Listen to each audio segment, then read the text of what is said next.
So, can you say a little bit more about how fear works in the system and what its impact is?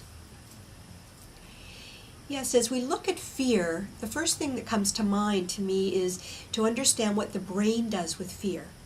And so our brain in our head is really made up of four distinct brains that evolved over hundreds of thousands of years. But the very first basic brain is the brain stem, the reptilian brain. And this brain is programmed for fight, flight, and freeze. Those are the three main programs. And most people are aware of that. The tricky thing is that this being the foundation, the first brain, the other brains are layered over top and are interconnected, interwired.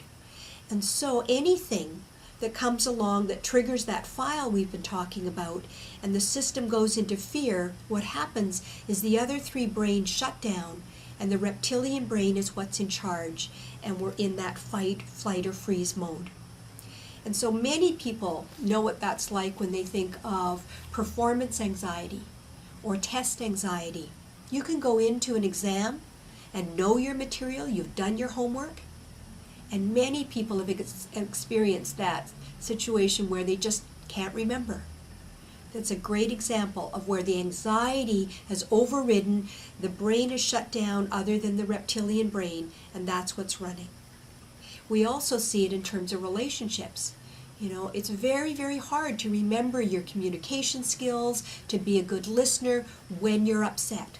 So if in an interaction something's triggered for you, then your hearing goes down, your thinking goes down, your empathy, compassion, all shuts down, and what you've got left is the reptilian brain looking at how to protect itself.